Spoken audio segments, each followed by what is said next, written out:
think of the passion, God love everlasting. Keep the law of the land and book in case you're asking. Moving forward to the learning and it's free, cause I know that God know the combo go with Sister E. Love talk Sister E, God work Sister E, charity Sister E, let's talk with Sister E. All different type of information every week. Let me speak. If you subscribe, we going deep. Love talk Sister E, God's work Sister E, charity Sister E, let's talk with Sister E.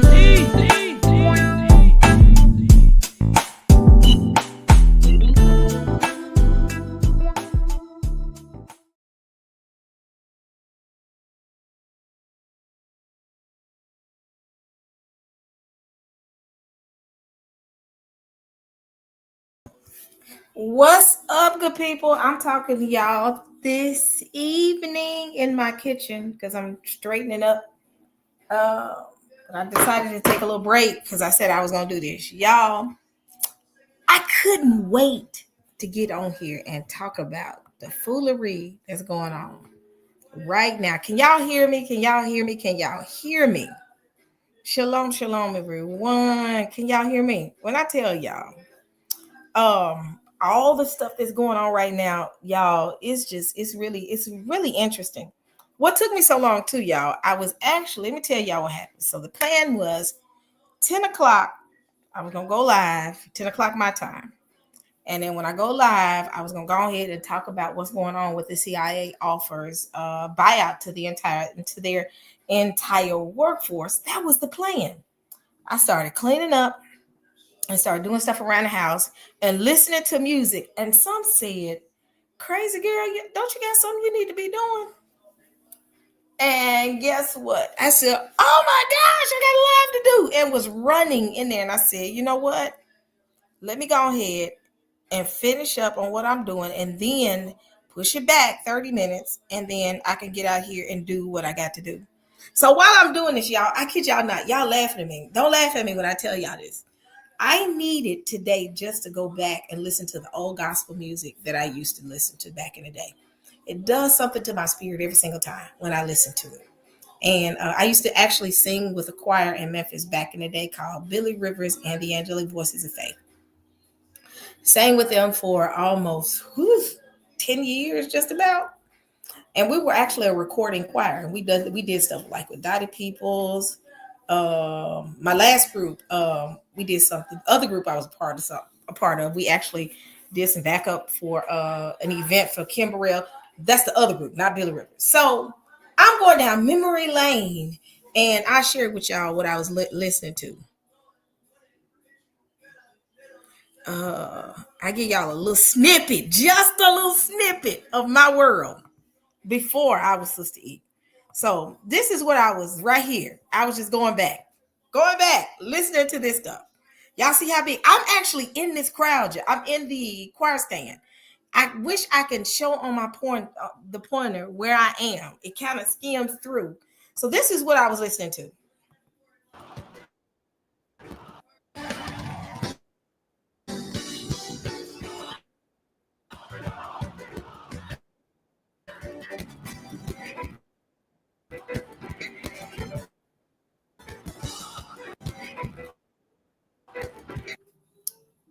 Okay, let me show y'all where I am in this.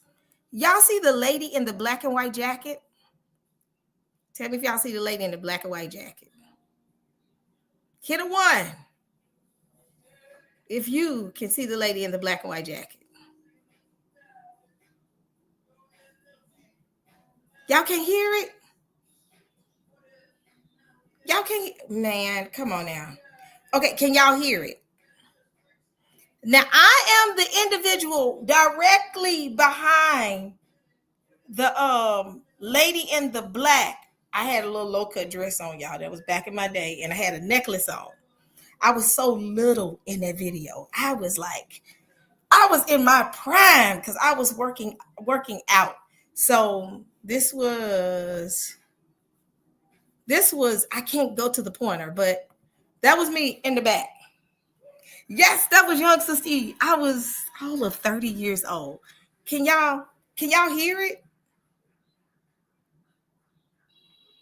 Give me a 1 if y'all can hear it, because somebody said they can't hear it. So this is me, y'all, before.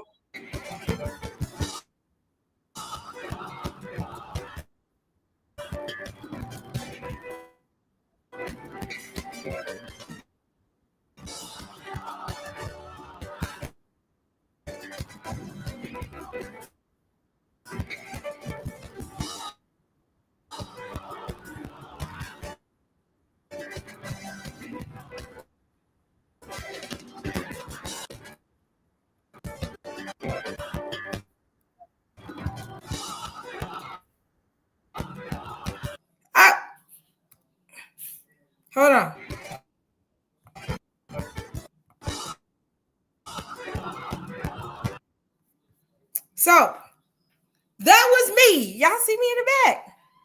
Y'all see me? That was me, y'all, back in the day. I was so young. Oh, geez. I was so young. Ooh, Saints, I was young in that picture. I was like, I'm 48 now. In that picture, I was like all of 30. I was like 30 some odd years old. I was like 33. I was about 32, 33. And my daughter was like about 7. She was about 7. She was young. So I'm listening to that and I'm just enjoying myself. And I'm listening to another choir singing, but I'm listening to it. And it instantly, it instantly mentally took me back to that place. And in that place, that's when the Most High really started dealing with me about me. In that picture right there was the first time, around that season, he revealed to me who we were. This back in 2000, I'm gonna say 2011, probably 2010. It was around that time he first revealed to me that I wasn't quite ready, and I kind of ignored it and just kept it going because I thought it was just me. But I kept looking up things dealing with the Black Awakening, and it was just dropped in my spirit about the Black Awakening, and ran across all these videos about who we are. But I ignored it at that time because it wasn't my time. It wasn't my season for me to know. It was just, he gave me a glimpse.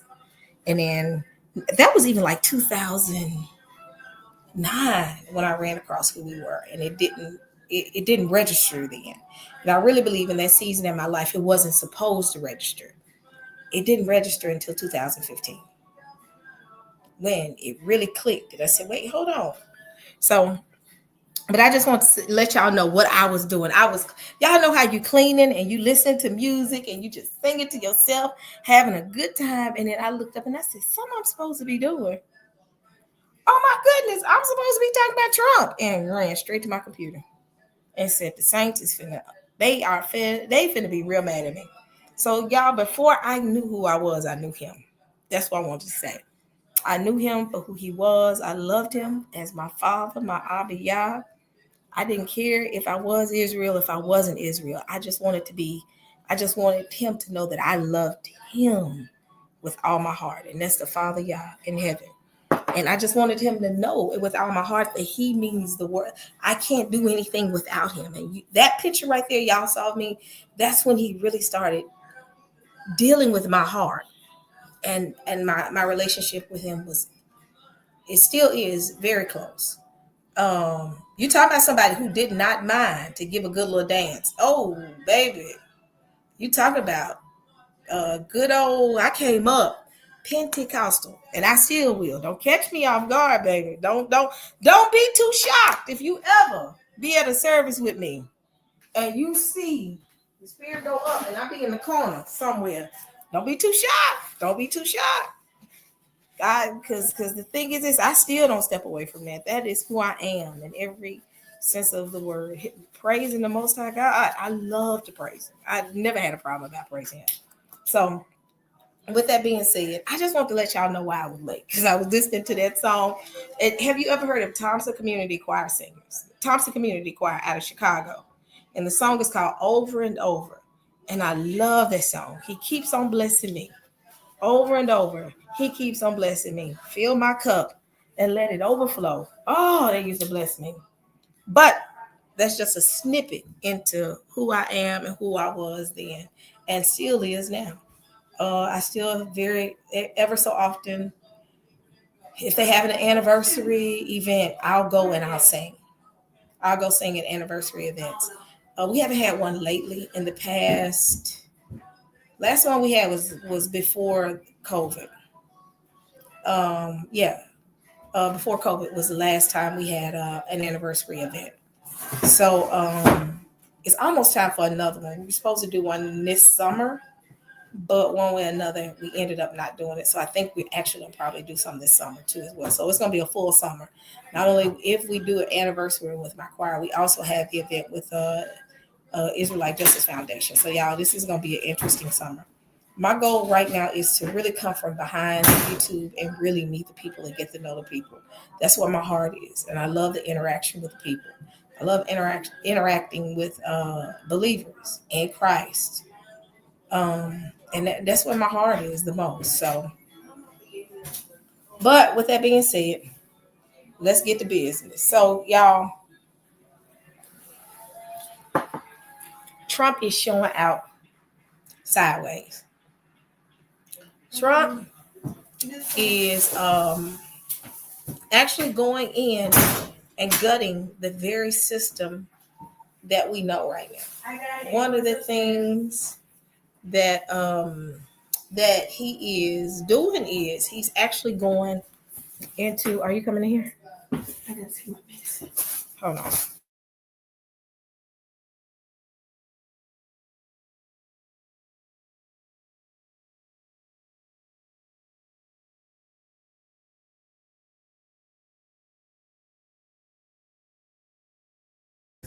Okay, so let me get my phone real quick, y'all. I ain't gonna be out here long because I got some stuff I got to do.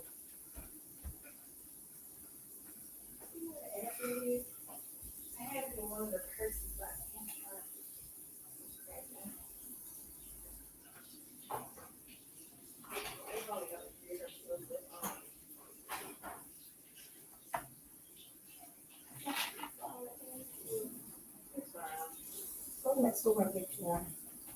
I'll be done in a minute. April, can I use, it's only like 3 painkillers left. Can I take Hey. Y'all, I apologize. My house is loud. So you have my undivided attention, saints. So with that, Trump is now at the point where he is dismantling the CIA. Have y'all heard about that? Have y'all heard about that? Give me a one if y'all have heard about that.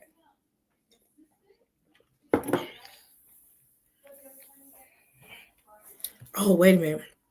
Praise is what I do. Love that song. I love that song too. When I saw that, that caught my eye. So y'all haven't heard about what Trump is doing. Trump is funny. One thing I will say, that ninja gonna give you a good laugh. When I tell you right now, there are protests right now going on where they're pushing back on Elon Musk. I think that's how they are. Y'all ain't heard about what he doing with the CIA. Saints, please tell me, y'all ain't heard about this. Let me go ahead and go and play a good old video for you. They cutting up sideways. They are cutting up sideways. This is getting ready to be. Let me go ahead and play this video. And then once I play this video, y'all gonna see why I said I gotta get online right now. I couldn't waste no time on it. I couldn't waste any time. Oh my gosh, somebody said, oh, y'all ain't heard about what he's doing to the CIA. This person here think that I am a fan of Trump. That is too funny. I love it. I love it. I'm a fan of the Most High Judge and the foolishness. That's what I'm a fan of. Oh, hold on. Rio, I'm gonna let you out in a minute. Let me share my screen. Let me share. Is Ema in here? Let's see. Well, first it was the FBI. Now it's the CIA. Can y'all hear? A major shake up. One second. America's spies agency. Hey, can y'all hear me? Can y'all hear the video? Give me a one if y'all can hear the video. Can y'all hear the video?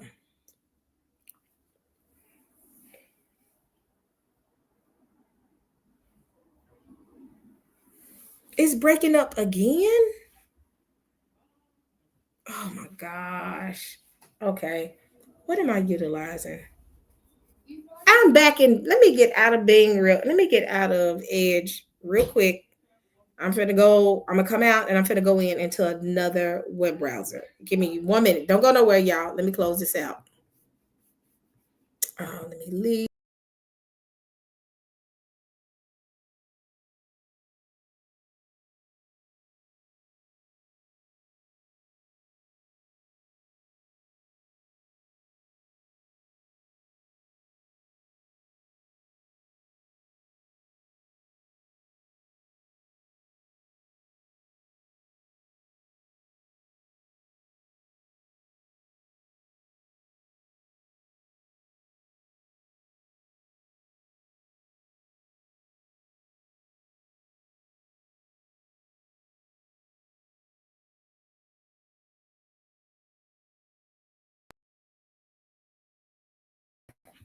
Okay, I'm back.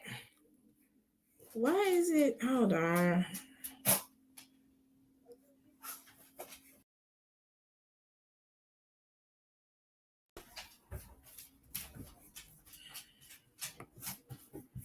All right, let's get that video started.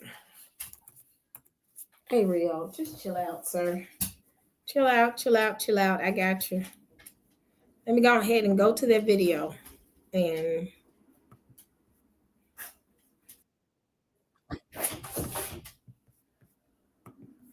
all right, I'm gonna share. Rio, 1 second. Jeez. Y'all hear Rio in the background. I know it. Okay, so what I need for y'all to do is Rio, 1 second. Okay, so y'all gotta let me know if y'all can hear the video or not. I'm finna play it. If y'all don't hear Rio whining in the background, hold on. Well, first it was the FBI. Now it's the CIA that's facing a major shakeup. America's spies agency is being offered sweeping buyout. That means every CIA staffer can quit in exchange for about 8 months' pay. The move is meant to weed out those who don't support the MAGA agenda. And the buyouts are meant to support the agency's new goals of targeting drug cartels and undermining China. Meanwhile, over at the J. Edgar Hoover building, it's even more tense. The FBI today complied with a DOJ demand to give information on thousands of agents who worked January 6 cases. We're talking about ID numbers and job titles, not names. Several FBI agents even filed a lawsuit accusing the DOJ of conducting a loyalty purge. The acting director of the FBI, Brian Driscoll, has tried to stand in the way, defending the rank and file and becoming somewhat of a G-man folk hero along the way, with AI memes like this one, celebrating him for pushing back on the agency's purge. And we're sure this is shocking for many of you that are just hearing the news. But soon, Driscoll will have to face his new boss, the newly confirmed Attorney General Pam Bondi, who begins her first full day tomorrow. Lots to get to on all of this tonight with National Security Attorney Mark Zaid and former top counterterrorism executive at the FBI, Christopher O'Leary, who's currently a senior VP for global operations at the Sufin Group. Thank you both for being here. Chris, let me begin with you. I want to know what your reaction is to now CIA employees, all of them really, being offered buyouts. Combine that with the FBI news, everyone's wondering, is this going to put Americans in danger? Well, Laura, simple answer is yes. The combination between the FBI and the CIA, those are two of our primary agencies responsible. Hold on, y'all. I forgot to do my little disclaimer. Hold on. Let me do this real quick before I get hit. Rio is in rare form, y'all. He mad because he's locked in my bedroom / office because I'm not going to let him out, because if I let him out, he's going to go in there and harass everybody while they're eating. And so if y'all hear him whimpering and whining right now, it's because he wants to get out and go in the other room with other people. So he ain't being mistreated. He just spoiled. Rio. So with that being said, here is the copyright. Copyright disclaimer under Section 107 of the Copyright Act of 1976. Allowance is made for fair use for purposes such as criticism, comment, new reporting, teaching, scholarship, education, and research. Fair use is a use permitted by copyright statute that might otherwise be infringing. So before I play this video again and finish playing this video, I'm going to scream, fair use. I am utilizing this I'm utilizing this for education and research purposes only. Fair use. Now let's get back to business. So I'm gonna stop here too as well. If you notice, Trump is making an effort to go for the very people that ended up investigating January 6th. Y'all, this is finna get interesting. Not only are we seeing this happen in real time where the CIA is now being offered buyouts. We're getting ready to see a situation where you're going to have loyalists come in and take over. With that being said, if you are not fulfilling Trump's agenda based on this, you ultimately can get ran over, like seriously. So you have to follow his orders. I mean, when I say it's all in vendetta, it is. It's like he said, I'm gonna get y'all back. And he meant it. He meant it. So it's right now you got that. Then it's a bunch of protests going on. People don't realize that. They ain't splashing that on media too much. But there are quite a few protests going on right now as we speak. So this is very interesting. I think I'm just in Rio. My nigga, stop it. Does anybody want a chocolate colored Cocker Spaniel? He is 3 years old and he's so adorable. I'm selling him for a price of 1 cent. Y'all want him? Anybody that wants a Cocker Spaniel that's 3 and spoiled and act like the world is coming to an utter end because his friend is in the other room eating. And now he's under the bed pouting. He's under the bed pouting. He's real pissed off right now because I'm not letting him out of the room. So he'll be all right. So back to the normal scheduled programming. Yes, that's who he wants right now. But she's eating right now. And he does not know how to not have any. You hear him right now. Rio. He's real pissed off with me right now, but he'll be all right. But back to the normal scheduled programming. Y'all, there are protests going on. I'm going to play are y'all up for a late night conversation? If y'all up, let me know because we finna have a ball. He's not hungry. He just got to eat his food. He's just being him. So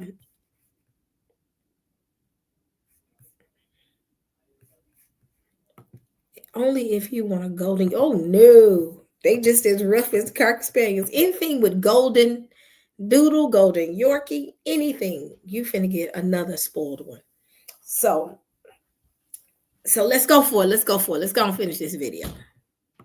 Responsible for our national security, whether it's counterterrorism, great power competition, you name it, from head to toe. Those two organizations are what protect America, along with the Department of Defense. Eroding the workforce or really getting after the morale and really empowerment of the workforce is going to have a direct impact on national security at every level. It will also have, from the FBI standpoint, a real impact on fighting crime on the streets, which is what this administration says they want to do. But FBI agents and leadership, they run those violent crime task forces around the country with state and local partners. They run the transnational organized crime task forces around the world. So really reducing their ability to do all of this is going to have a measurable effect on the crime in the United States and in the region. I mean, I can't imagine having that level of turnover in an instant at this moment in time, Mark. And the big question is, suppose all these employees say, no, thanks, I don't want your buyout. Does the DOJ have the legal authority to then remove these agents, remove these analysts? Well, that's a good question. Look, the FBI has a lot of civil service protections in the normal world. I've represented FBI personnel for almost 30 years or so, maybe more now, I guess, and all the agencies.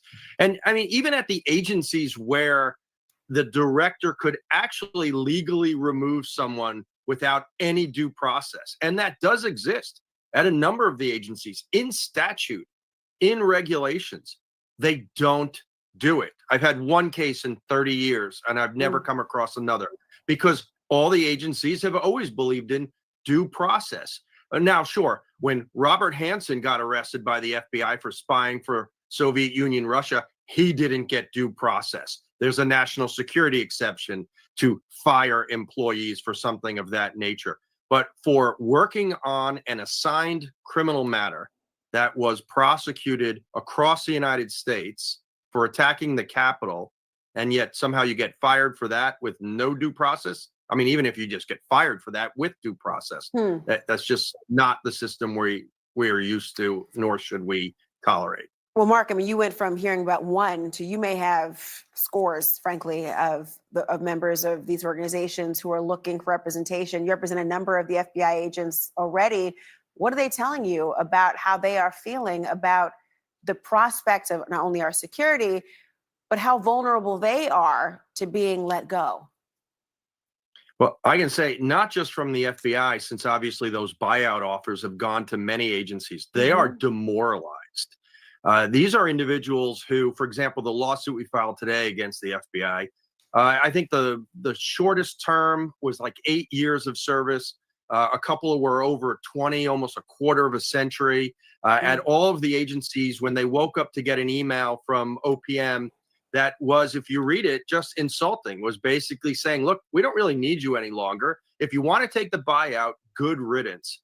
And these are really dedicated public servants who are not partisan. I have no idea how they voted Republican, Democrat. They don't care either. And it is, I don't know how the government's going to function. I mean, I think that's the bottom line in these agencies. And the amount of experience that we are about to use and the extent to which that will harm American national and domestic security, you can't even actually articulate the degree. I mean, forget about whether or not your tax returns are going to be filed or processed properly, or you just name any type of institutional, your social security checks. You know how slow things go in the government in the normal time? He said tax return. I just cringed. If they shut down IRS, I would not be upset. I don't be upset for my friends who work for IRS, but that's one institution that I ain't got to ever see again. But yeah, I kid y'all not. Literally, Trump is going from every federal institution and saying, "You're out. Let's close this. You're out. Let's close this. You're out." I mean, every day he said, I love the joke on TikTok when they say, "Somebody please take his pen." I'm like, don't take his pen. Let him keep going. Let him keep going. I ain't upset about it.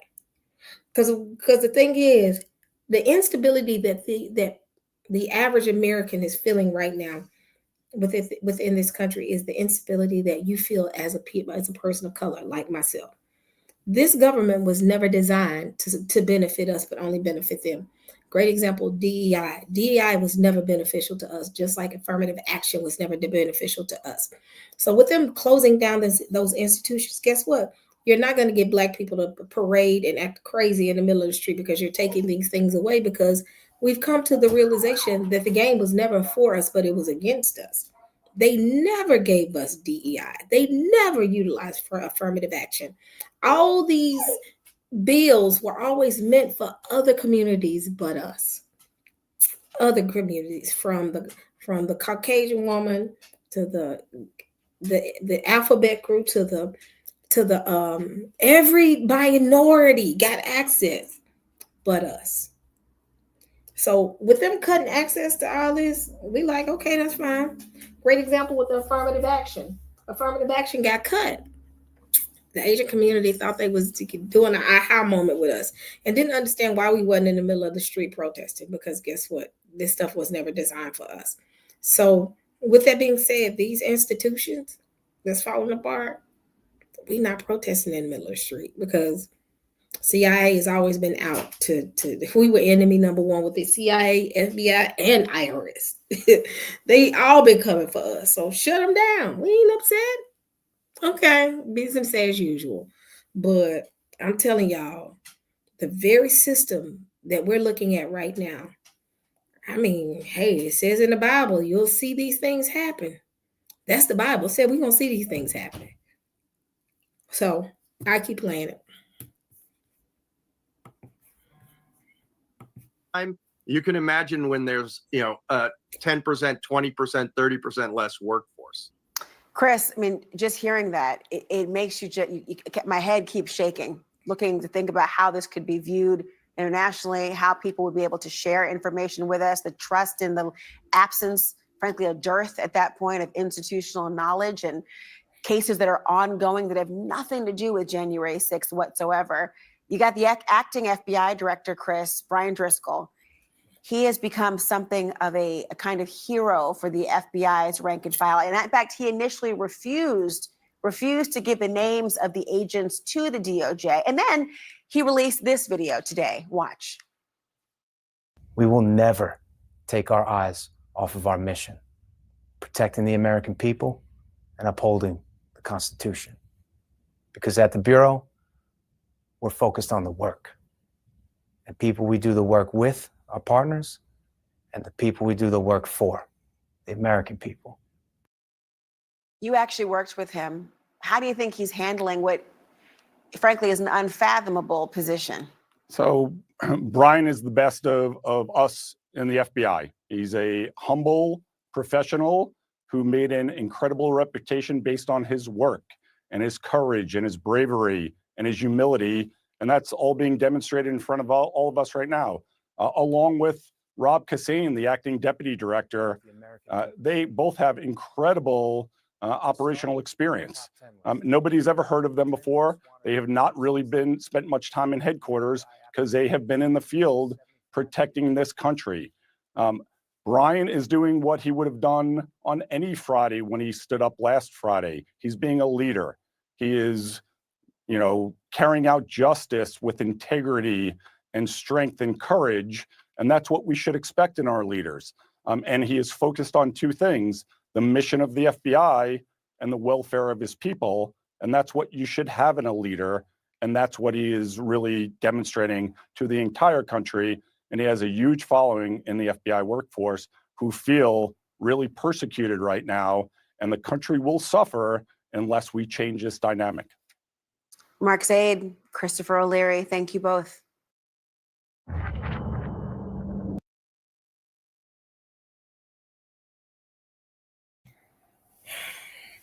Can y'all hear? I'm just cut it off. Did y'all hear everything that was said? Y'all, I'm sitting here and did y'all hear the entire video? I see that Hebrew Way says she can't hear. I ended it. But with that being said, y'all, the very system that they designed is actually imploding. I'm just sitting here like giddy. I'm as giddy as a schoolgirl right now. That's the best way I can say it. Because I'm watching this. I don't want to miss not a second of this event. I want to see everything. I want to see it play out. I don't want to miss nothing. I don't want to miss a piece of anything. Because the thing is, we're getting ready to see, we're seeing it before our very eyes. We're getting ready to see how the Most High is moving on our behalf. And moving, because the thing is, have designed us to be able to weather storms. Do you realize all the stuff we had to endure as a people? That you telling us CIA falling apart. We say, okay, you're not getting your Social Security check. First and foremost, Big Mom and all of us can live in the same house. You're not getting your income tax check. Okay, that's fine. We can, it is what it is. We have been there. Layoffs on top of layoffs. Car payments going up. Okay, well, the one thing about Black folks, we'll say, come pick it up. We don't care. We don't care. You can come pick up this little old car. You can come pick it up. We ain't on no shame, no foul. We have endured so much as a people that a system breaking down, the system been broke since it's always been broke to us. System has never operated properly for us. It's never fully functioned for us.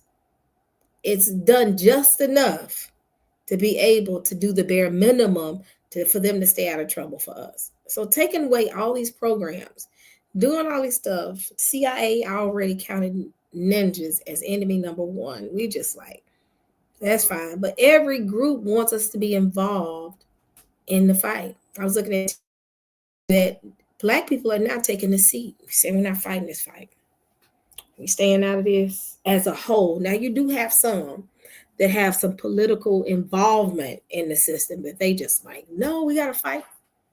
Black folks say we tired. We done fought so much to the point it's just like, why fight? We're tired. We're tired of being tired. Our tired is tired. Our tired is tired right now. And we done hit a point where we just like, go ahead and do what y'all want to do. This man can come in here, he can do whatever he want to do. I really don't care. We're so tired that if Putin came right now, we'd be like, all right then. That's how tired Black folks are. We like, all right, Putin, how you doing, sir? Are you going to oppress us too, or are you finna do? Are you going to do right by our people? We just tired. You know, we the first one in, we the first one in, and the last one in, and the first one out. Our tired is tired. That's my new phrase. I'm gonna get a t-shirt to say that. Our tired is tired. We didn't hit a point. We didn't just hit a point. We didn't hit a brick wall. Because we've hit this brick wall and say this system was never, you promised us all these things. The system promised us that if you go and fight the war for us, we're gonna give you housing. We're gonna design something called redlining.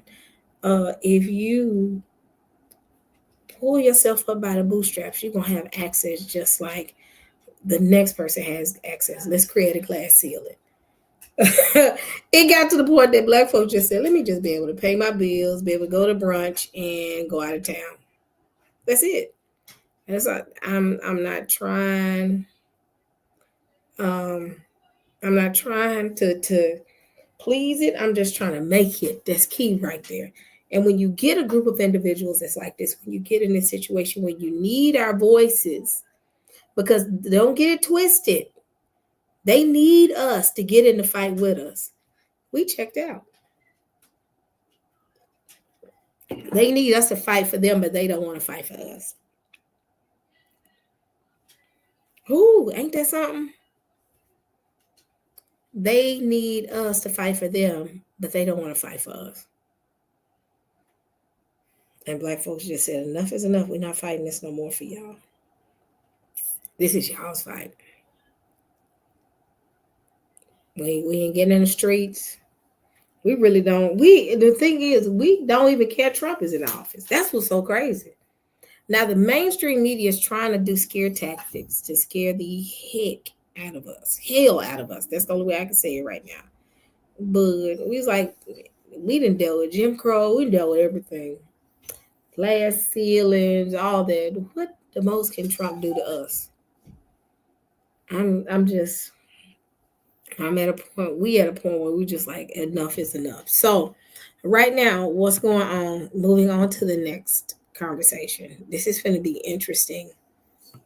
Rio, my goodness, sir. You got protests. And the protest is erupting because Elon Musk is gutting agencies. We don't care. I just want to say that I don't. Y'all, when I tell you, I'm so tired right now. I'm just like, I'm finna just watch it do what it's gonna do. But Elon Musk right now, protests are erupting right now because they say Elon Musk moves to gut government agencies. So I'm gonna share this good old video and let's see what's gonna happen.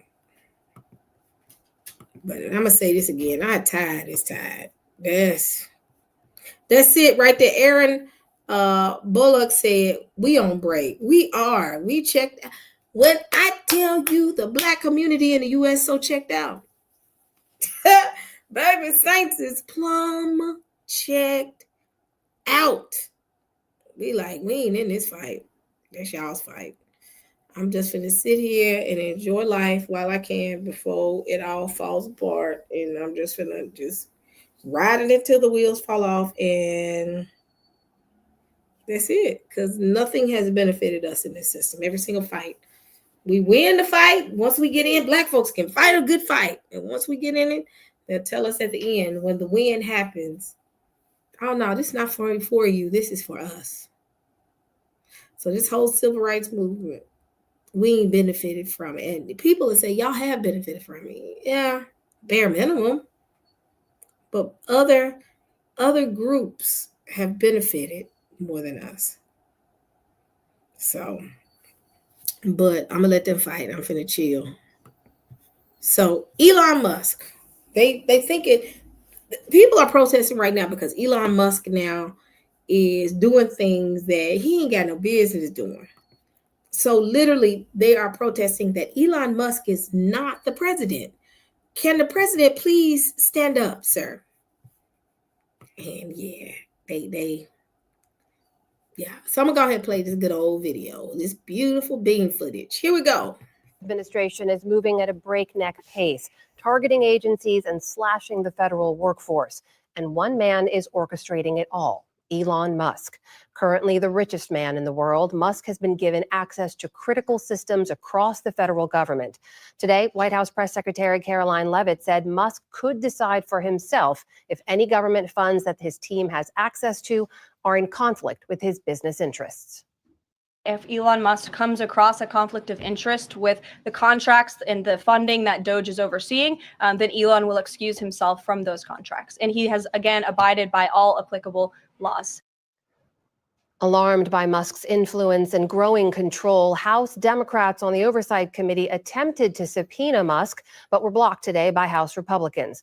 Our Laura Barone-Lopez has been covering the latest, and she joins us now. So Laura, Musk and his team, the so-called Department of Government Efficiency, are moving very fast. Bring us up to date. Since Monday, how many more agencies and government systems has he gained access to? So to date, Musk and his team have accessed at least 11 agencies, and the count is growing every day. So that includes USAID, Treasury, Education Department, FAA, FBI, and what does that mean? That means that with access to these agencies, he has access to the government's biggest payment systems, to personnel information, to the personal information of many Americans, HR systems, and much more. The New York Times also recently reported that Doge has access to the Centers for Medicare and Medicaid Services, which has contracts totaling in $1 trillion. And now we asked the White House about all this.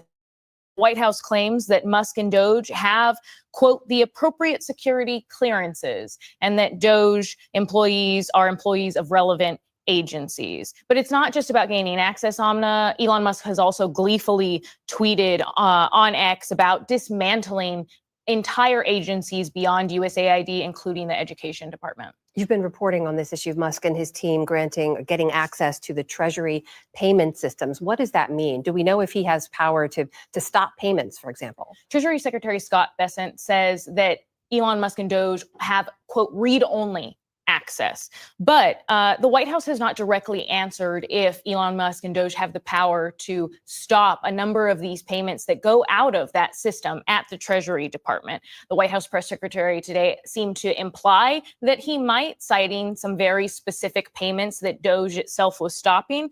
But a source familiar that I talked to who was familiar with what happened during the transition said that members of Musk's team were asking the Treasury's Bureau of Fiscal Service if they could stop payments that were going through that system, and that Doge wanted information and access to the underlying code of that system. So what could all that mean? What are the implications of that kind of access? I spoke to Natasha Sarin. She's a former Treasury official during the Biden administration, and she said that Musk and Doge's access, which the Doge team has a number of 19 to 24-year-olds who have no government experience. She said their access poses a risk.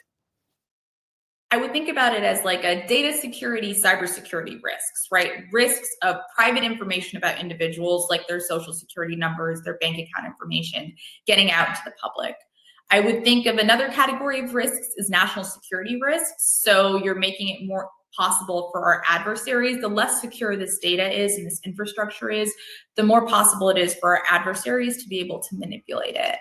So just to hammer it home, Amna, Natasha said that that means that Doge has access to social security numbers, direct deposit bank accounts for everyday Americans. And we should note that a federal judge did indicate today that he may issue a temporary restraining order against Doge's ability to access those payment systems.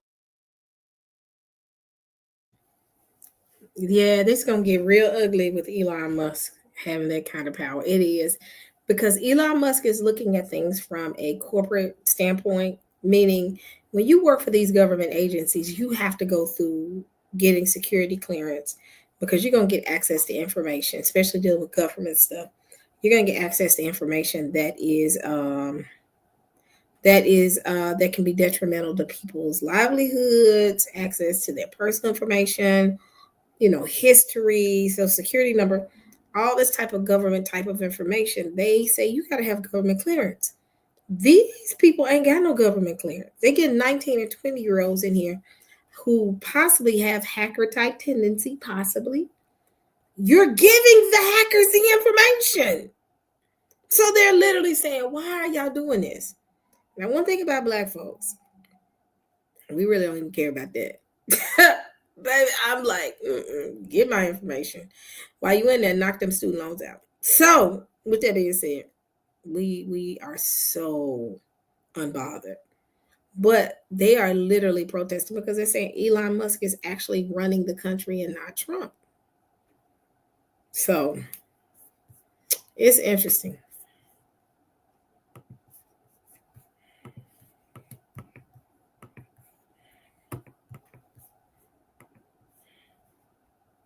Laura, what do we know about why Musk and Doge have been given this kind of apparently Hold on, y'all. Oh my gosh. In this way. Hold on. I lost my video. Here in the U.S., the Trump administration is moving at a break. The Doge team has a number of 19 to 24-year-olds who have no government experience. She said their access poses a risk. I would think about it as like a data security, cybersecurity risks, right? Risks of private information about individuals, like their social security numbers, their bank account information, getting out to the public. I would think of another as national security risks. So you're making it more possible for our adversaries. The less secure this data is and this infrastructure is, the more possible it is for our adversaries to be able to manipulate it. So just to hammer it home, Amna, Natasha said that that means that Doge has access to social security numbers, direct deposit bank accounts for everyday Americans. And we should note that a federal judge did indicate today that he may issue a temporary restraining order against Doge's ability to access those payment systems. Laura, what do we know about why Musk and Doge have been given this kind of apparently unfettered access to these government systems?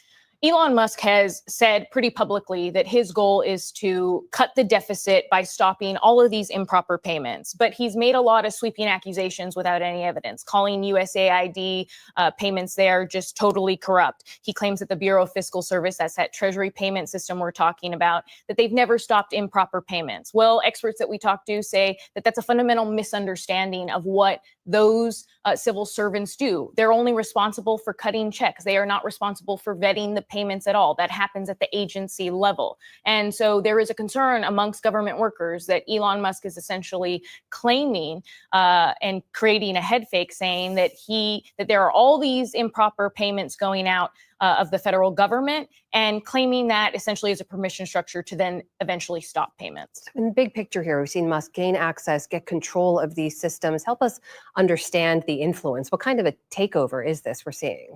Well, some of the experts that we talk to say that there's a name for this, and that name is state capture. What is state capture? It's when a wealthy individual like Elon Musk is able to capture the mechanisms of government, gain control of them, and then potentially manipulate them for their personal gain. And I spoke to Tyler McBrien, the managing editor at Lawfare, who said that state capture practically works like this.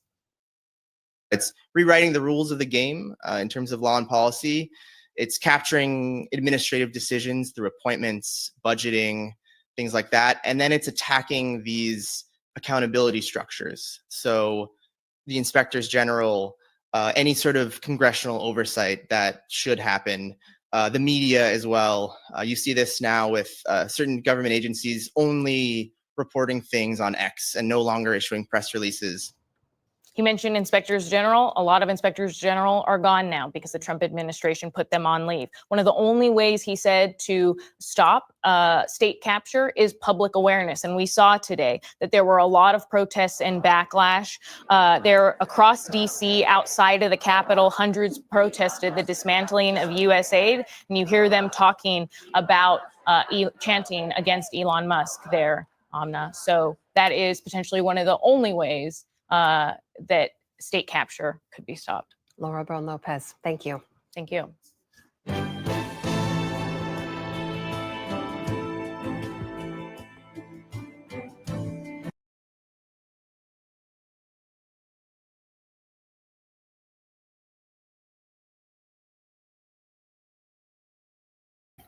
That's crazy, y'all. That is so crazy. I mean, this is it me?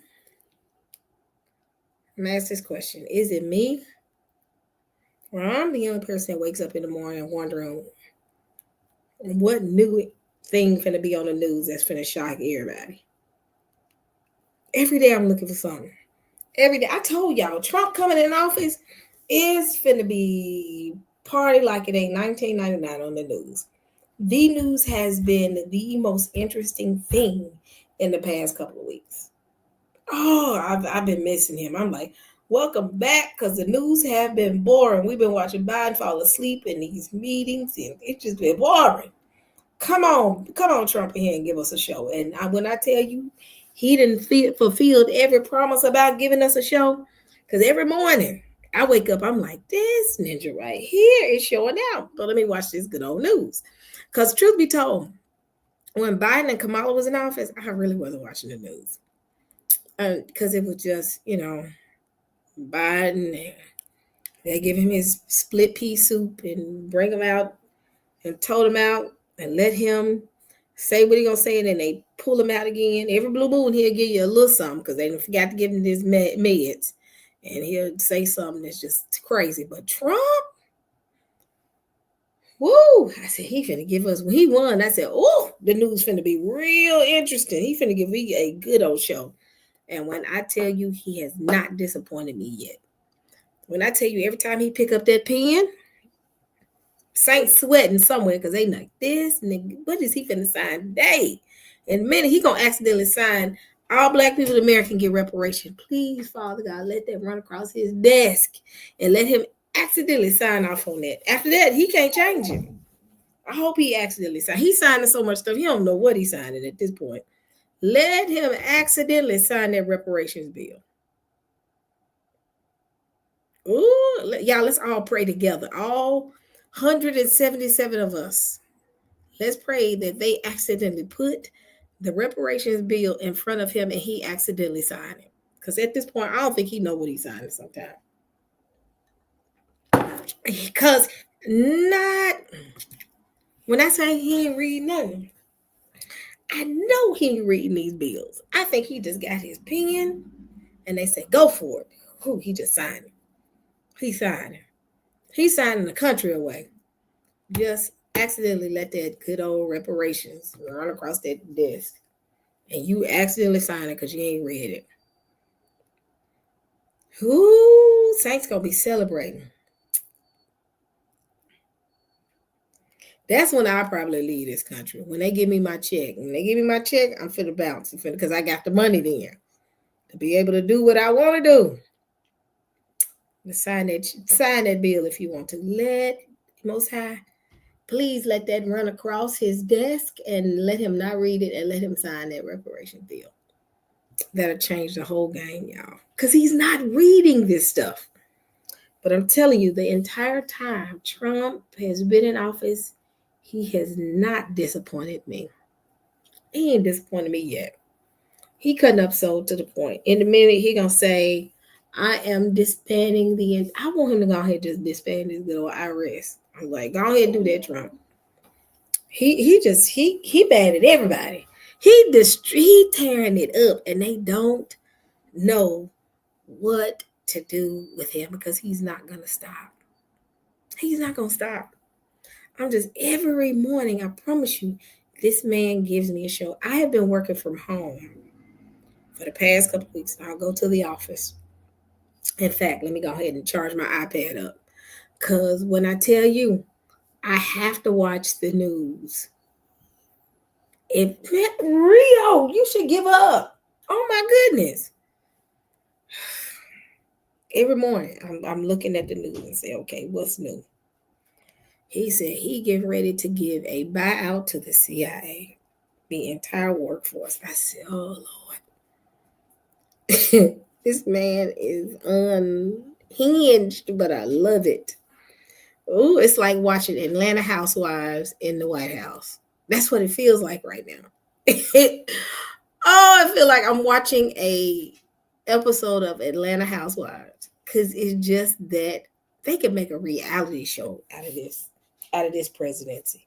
They actually can make that.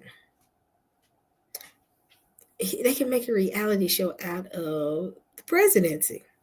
Because I promise you, never once have I been disappointed when I cut the news on and they say Trump did, and I promise you, them Democrats and them liberals and some of the Republicans are about to lose it.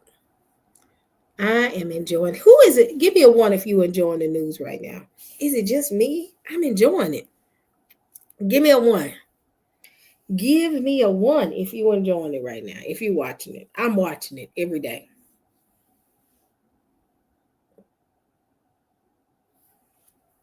Oh, St. Rio is that's another one who unhinged right now. It's good. Oh, it's so good. It's so good. If you ain't watching it right now, it's something really wrong with you. And I'm questioning everything you do because he never disappoints me at all. At all. So, democracy now.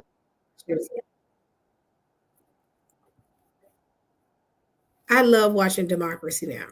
I watch Democracy Now on the train as I go to work. Reason being, because she has some good stuff. I love watching her. So she just did a report says, is Elon Musk staging a coup? Let it be one, because I'm telling you, I'm finna watch. Y'all don't realize how I enjoyed January. I ain't gonna say, I accidentally said that. I actually slipped out my mouth. I said I enjoyed watching January 6th. Hold on. Oh, okay. I ain't mean to say I enjoyed watching January 6th, but January 6th was amusing.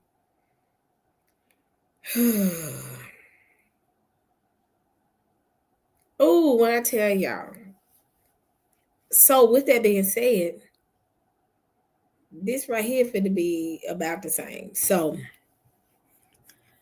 a coup is what we saw January 6th, but on a bigger magnitude. It's just like they just overthrowing the government, if you don't know what that means. So let's look up coup first before we watch this. What is a coup? I hope I'm saying it right. Y'all know I'm country. So it is a sudden, violent, unlawful siege of power from a government. So that's the thing right now. They think that he is staging that right now. So I'm going to share. Hopefully I don't get hit this with a strike, but I'm going to say this. Fair use. This is used for education and research purposes only. Thank you so much, lady with Democracy Now, because this is really interesting when I saw this. Career U.S. Treasury Department official David LeBruck has been forced out of the agency after he resisted a demand by Elon Musk and his associates at Doge to gain access to the government's vast payment system, which disperses trillions of dollars in federal payments each year. Trump's new Treasury Secretary, the billionaire Scott Bessent, ended up giving Musk access to the system, which includes sensitive information about taxpayers, Social Security recipients, government contractors, including Musk's rivals. Musk is also accused of waging a takeover at the Office of Personnel Management, where career civil servants have been locked out of computer systems.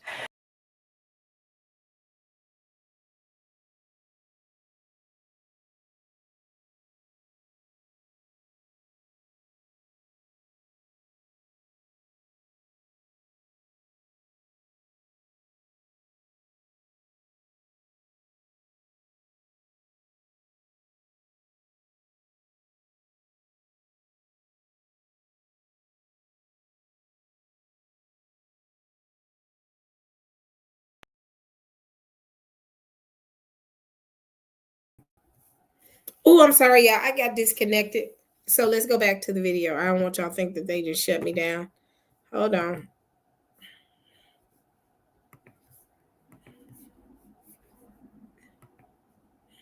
Musk's rivals.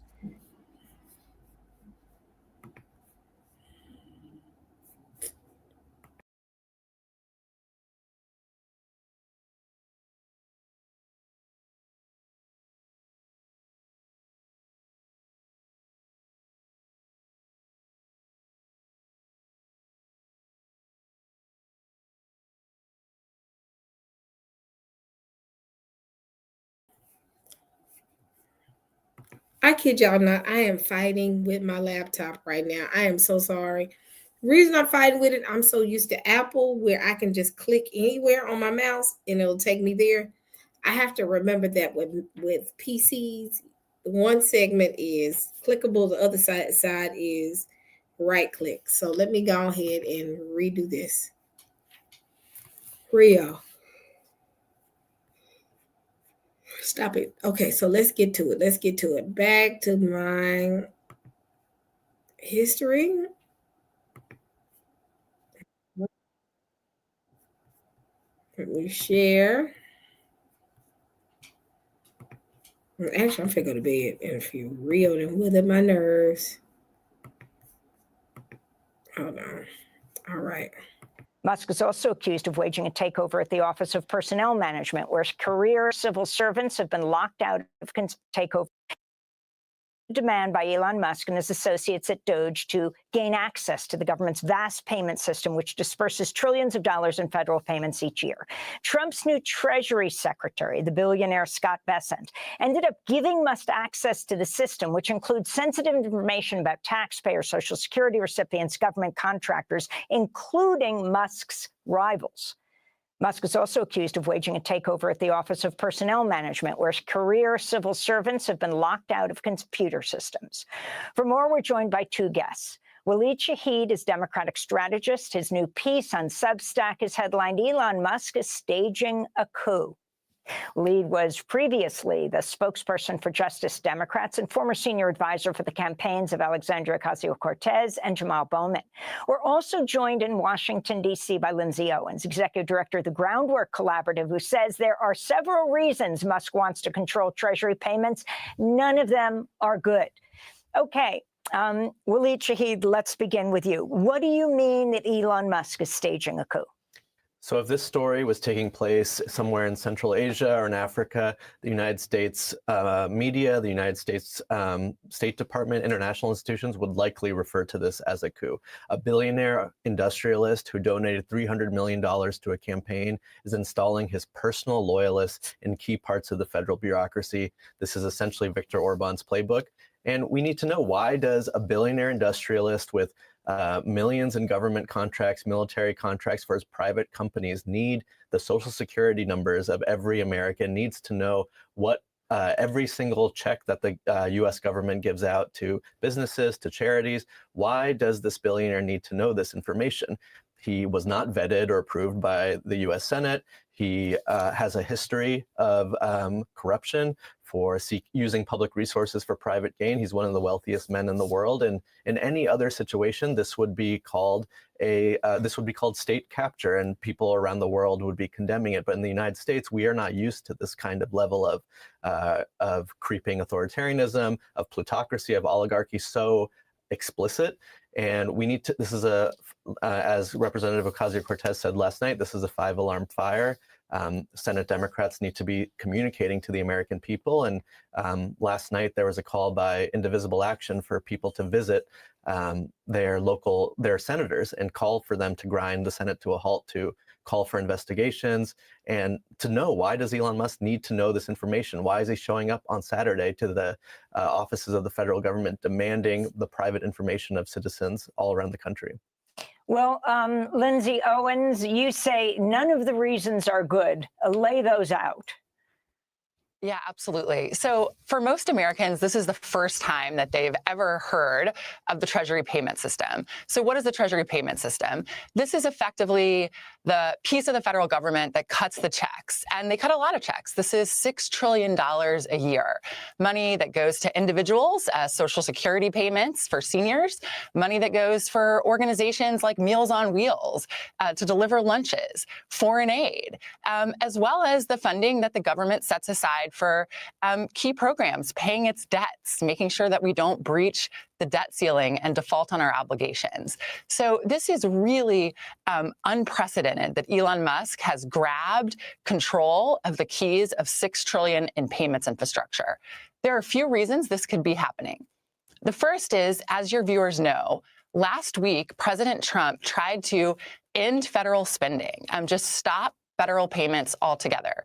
This was so outrageous and in violation of the Constitution that the courts intervened and said that he couldn't do that. What may be happening here is that Musk may be doing an end run around the courts, going straight to the source so that he can continue to stop those payments that the courts said needed to keep staying online. The second thing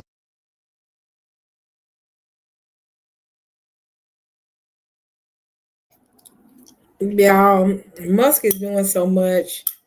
They getting ready to. It's gonna be some. I got a feeling, y'all. The next year, it's going to be ridiculously crazy. I told you, I think going into this summer, it's going to really ramp up. So.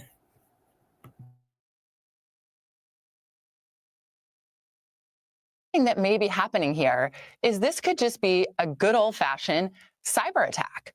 Elon Musk could be interested in the Social Security numbers, the tax ID numbers of tens of millions of Americans.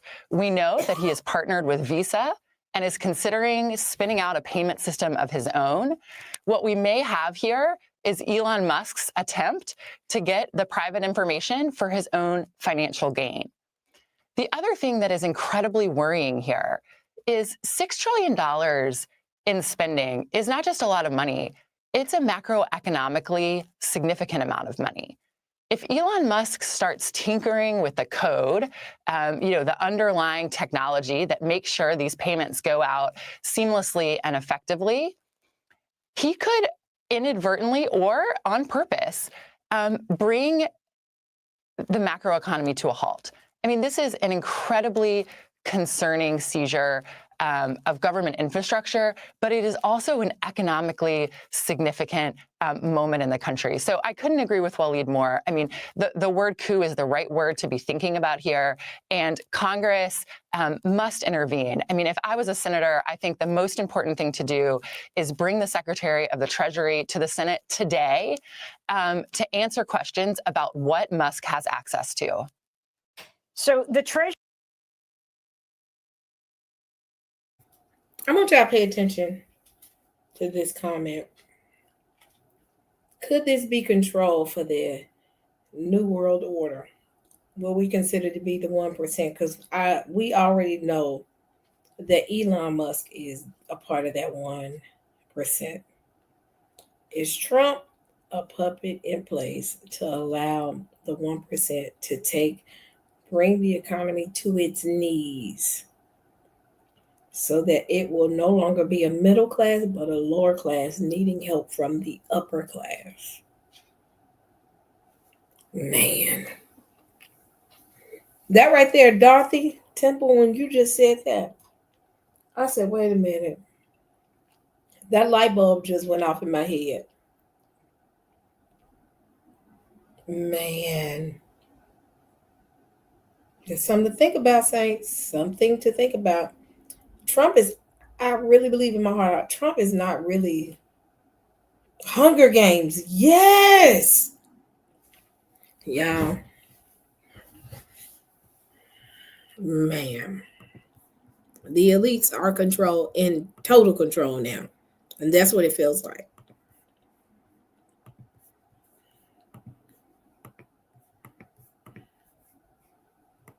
Treasury Department's Inspector General, who could monitor Doge's activities, was among the 15 watchdogs who were purged by President Trump.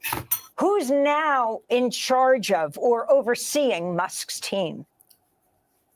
Yeah, Musk is in charge. So that's exactly right. Some of the key chokeholds here to make sure that something like this doesn't happen have been moved out of the way, studiously, exactingly moved out of the way. So President Trump fired the Inspector General of the Treasury and the top civil servant of the Treasury Department, the man who was the acting Treasury Secretary between the time that Janet Yellen stepped down and Scott Bessent was confirmed by the Senate, has also been pushed aside, resigned over the fact that he didn't want to give Musk, a private citizen, a billionaire, the keys to the Treasury payment system. So there is very little stopping Musk from taking this over. Trump and Bessent have really, given him a glide path. So, Waleed Shahid, where is the Democratic Party on this? Where are the Democratic senators and Congress members on this? I mean, you have Hakeem Jeffries, who holds an emergency meeting of the Democrats after a judge stops the federal payments from going out to, stops the ban on federal funding. So the Democratic Party in Washington is largely asleep at the wheel. They are acting as if they're kind of a librarian shushing noise in a crowded room. They're still believing in the normal procedures, normal decorum, normal that everything here is the normal transition of power. And they still believe that what Elon Musk and Donald Trump are doing is just a libertarian reform of the government, not an oligarchic, plutocratic takeover of a private billionaire who is seeking to know, potentially seeking to know what his competitors might be doing with government contracts. He has private information that Elon Musk has contracts with international governments all across the world.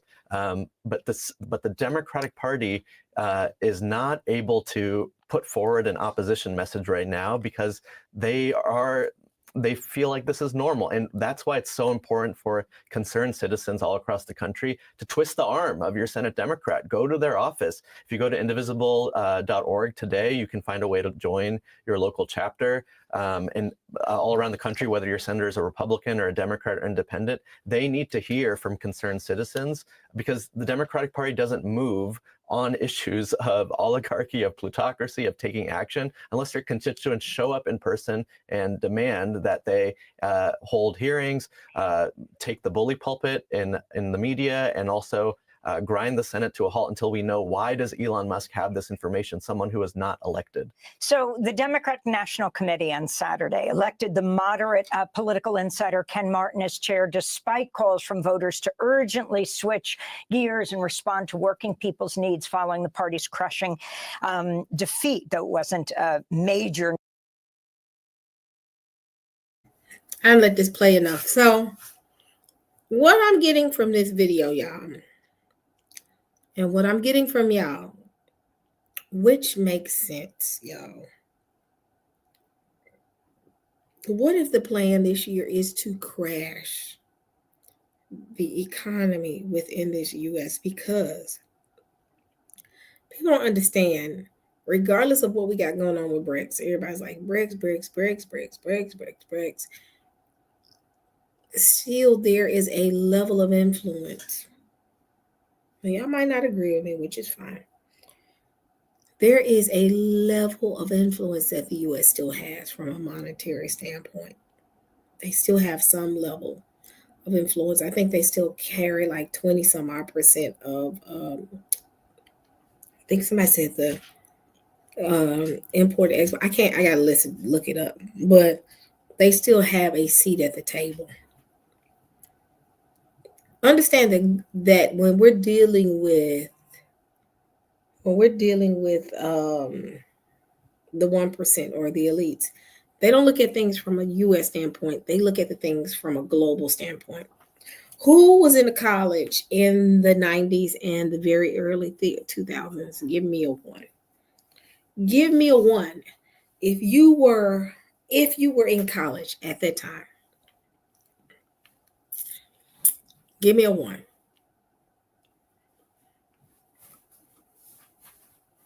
We're gonna stop it. So, what was the word that everybody talked about when we were in college? Globalization. Globalization was something that was the buzzword at that time. Whenever you went to business classes, they were moving towards a global economy and not necessarily a regional economy. They were looking at things from a globalization standpoint. So we all had to kind of shift gears when we were in our business colleges and we were in our, grad studies, undergrads, to think from a global perspective. And they put that in our heads. You know why? When Babylon falls, Babylon is going to be a global event and not just a U.S. event. Now, who is the mother of this global event? Not the mother, but who is somewhat of the engine of the system? Yes, the U.S., I really believe, is the engine. It's slowly but surely coming out of the realm of being the engine. But we are the consumers. We are the consumers. Heavy consumers. I don't think there is another country that has the level of consumption that we have. If someone does have that, we still have a high level of consumption, meaning goods coming in and out. We are going to be the ones to buy those goods. We're going to buy the cars. We're going to buy the Apple watches. We're going to buy the Apple phone, the iPhones. We're going to buy the MacBooks. We're going to buy everything. That's just, we just going to buy. We're going to buy. Think about this. How much do you think it would impact the world if the economic system within the U.S. failed? Think about the level of consumption. Think about how we are as consumers. Do y'all realize the impact that would be if the U.S. just collapsed and none of us had money to buy anything? Let's say we woke up this morning and they said the stock market has crashed and can't nobody get no money out of their checking accounts. That would be a bad day. That would be rough on the system. Well, think about it. How much do you think, Rio, I'm going to beat your butt? Stop it. I ain't going to beat his butt. I'm just playing. Stop it. You just going to keep doing stuff. Stop it. I'm back. How much do you think that merchants will weep from that scripture? Let me go to scripture real quick. Oh, I don't realize how serious it's.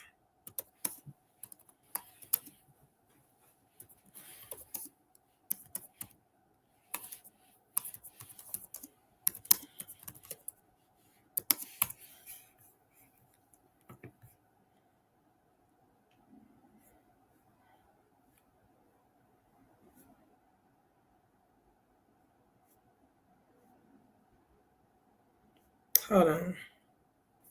Here it is.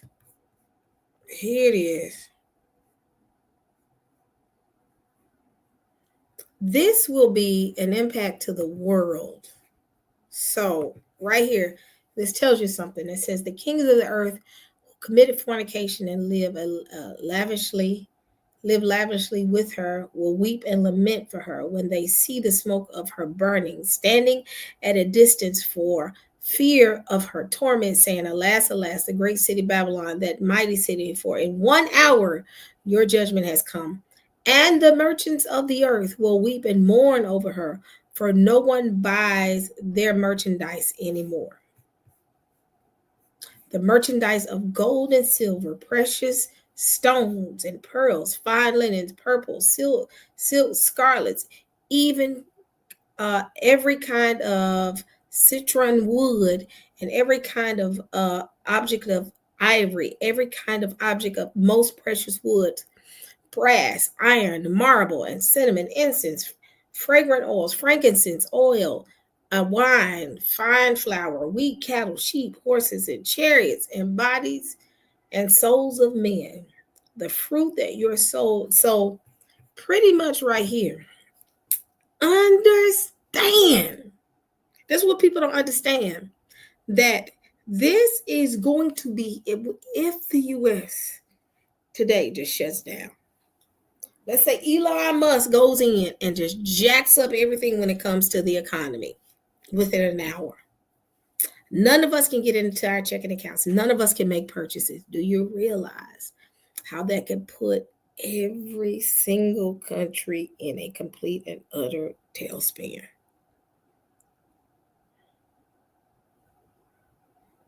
It's gonna rip through the world because the thing is, globalization has now caused us to put ourselves in a place that everybody needs everybody.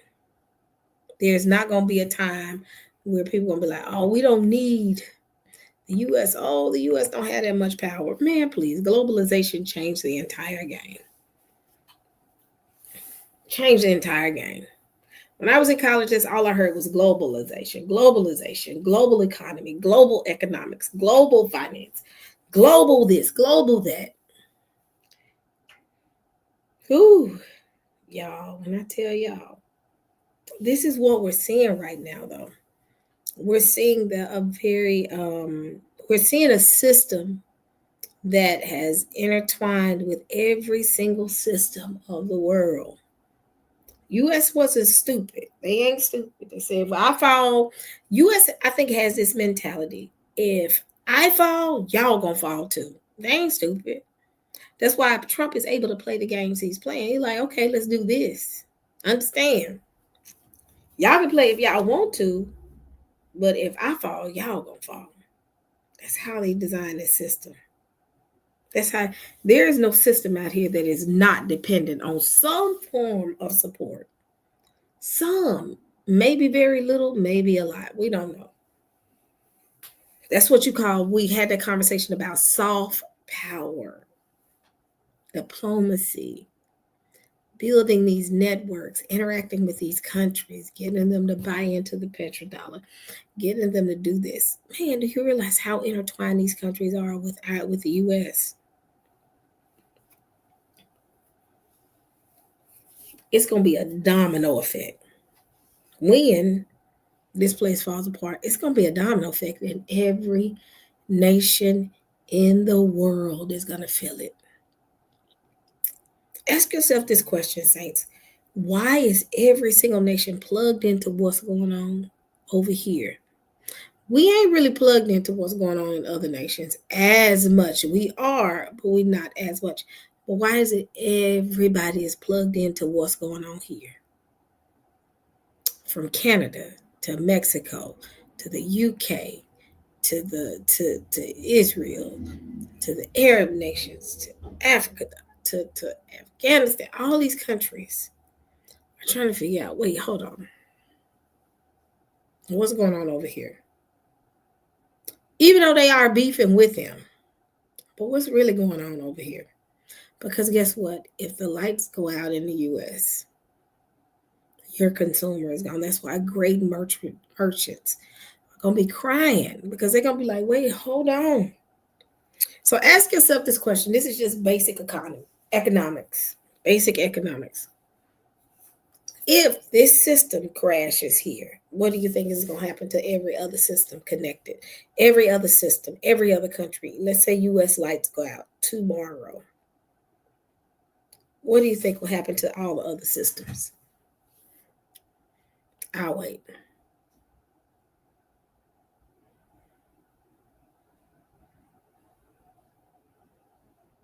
Need an answer, just one answer.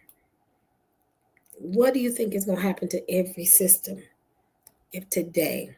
Chain reaction. Thank you. I'm going to go ahead and post some of these on here. Chain reaction. Thank you, Brother Robert. Thank you, Cindy Love. Crash. Thank you. Only 6 games played, like a domino effect, like dominoes. Thank you, according to a domino effect. Skynet style collapse. Son of Judah. Thank you, Calvin Pullman. That's it. A domino effect. Dominoes. Ivan. Domino. One fall and they all gonna fall. They're going to tear up the Constitution. Yep. Control. Demolition. That right there. Okay, you said I think they will sustain. That's the only person. I think the sustaining is going to have to be another country to be able to take on that level of consumption. Y'all realize how long it took for the U.S. to get to this point? Because at first we were not quite the dominant culture. It took a couple of hundred years for a new system to stand up. Because if you remember back in the day, it used to be Great Britain was somewhat of dominant culture, and the U.S. was a byproduct of Great Britain. The U.S. was dependent upon Great Britain in most cases to be able to survive over here. And it took almost 100 years for them to be able to sustain, but they had to sustain. Thank you, Gino said it. They had hundreds of years of free labor. So the cheat code for the U.S. to be able to be the superpower that they were was to get free labor. So they had to go get slaves and come over here and build this nation. So they had a cheat code there. We was the cheat code. Y'all know what a cheat code is, right? Y'all know when you play a video game, when you want to win the game quickly, you don't want to go through the levels. Go from one level to the next level to the next level. When you're playing video games, what do? I need the cheat code. Once you have that cheat code, you can skip levels. Whereas your other counterparts that don't have the cheat code, they got to go level by level. The U.S. had the cheat code, so they could skip levels and be able to say, our cheat code is free labor. Let's bring these Black people over here and let's build this nation up without paying them. But what we know is the Most High say, if you don't pay them on the front end, baby, you got to pay them on the back end. Because what you could have paid them 200-300 years ago, y'all would have been a get out. It would have been your get out of jail free card quickly. But because you would not repent from your sins, you will have to pay on the back end. And everybody knows the rule of thumb. You're going to have to pay later, but it's better to pay on the front end than it is better to pay on the back end. But you're going to have to pay. They thought it was a cheat code. They thought it was a cheat code. That wasn't a cheat code. Because guess what happens this is what happens when you play with cheat codes. The person here who had to go from level to level to level in playing the video game, they began to become more analytical. They began to be able to get through certain things that you were not able to learn because you had cheat codes. So because you had the cheat code, OUS, you didn't do it the correct way. Now you in this pickle, guess what's finna happen? You ain't gonna know how to get out of this mess because you're not a good player. You can't win being a cheater. So pretty much right now, they dealing with that. They dealt with it and they're dealing with it now. That they played themselves to the point that now they're in the position where the very system that they designed is coming back and biting them and consuming them to the point that they don't know how to get. I'm gonna tell you something. I think that this U.S. is in such a hole. They don't know how to get out of it. They're really playing everybody around them except for Black folks. Black folks already said, yeah, this ain't finna be a good one. But we're gonna ride it out. We're gonna see what's finna happen. We're gonna see what's happening. But But for so long, the U.S. has cheated. They've cheated. They created these. It's just, man, y'all. I'm just sitting back and watching it. Does all this make sense?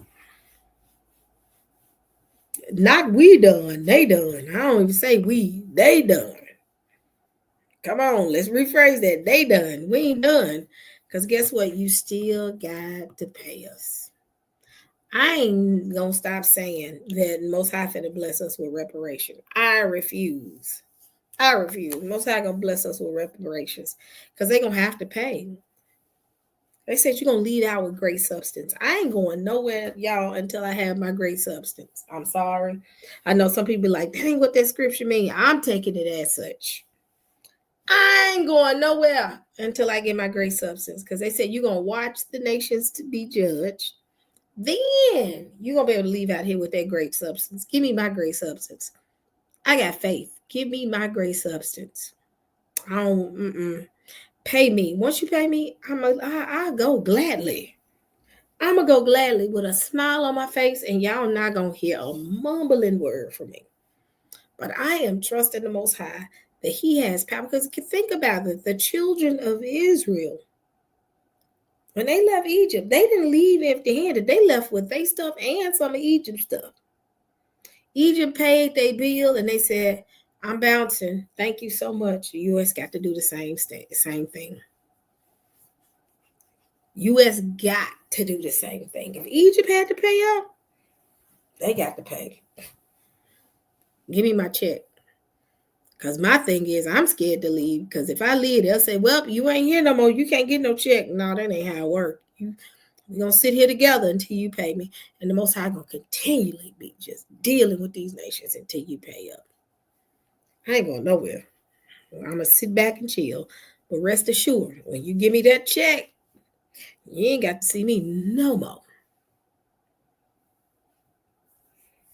You ain't got to see me no more. I'm bouncing on y'all. Not a mumbling word. You'll look up and they say, where is he? She done left, honey. Well, give me my check.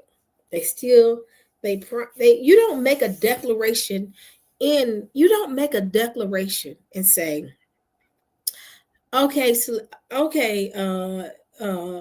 foundational Black Americans, the ones that are considered to be the slaves, I'm going to pay you 40 acres and a mule, and we're going to sign off on this and say this is owed to you, and then you renege on your promise on the children of the Most High God.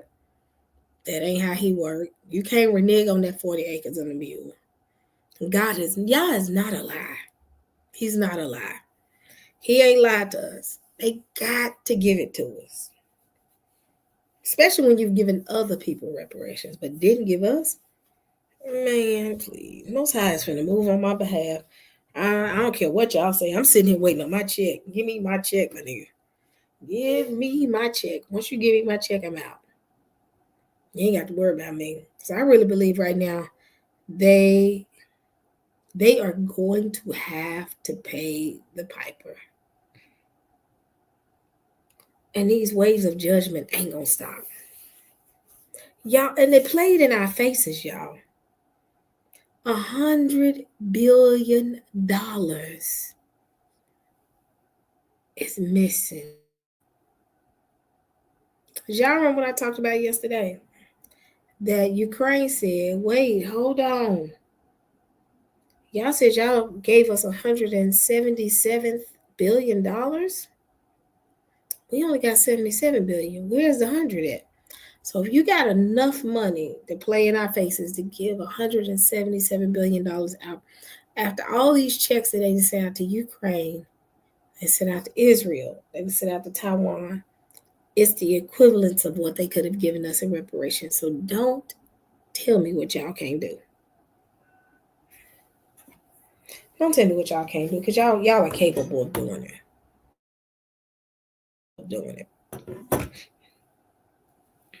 So sitting here saying, oh, I've heard people say they ain't giving us nothing. I don't need to wait on it. You can speak that.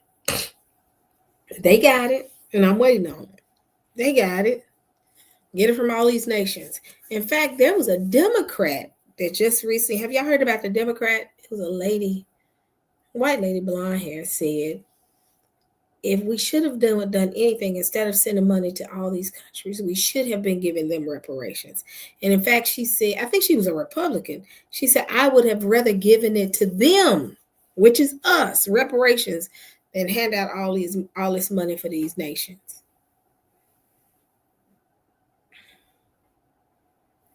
I sat there and I said, see, Father ain't finna let that go. Y'all gonna eventually have to give it. So I'm getting ready to go to bed too. I saw somebody say, good night, folks. Same here. Good night, folks. But y'all, we got a lot to talk about. We have a lot to talk about because I kid y'all not. When we wake up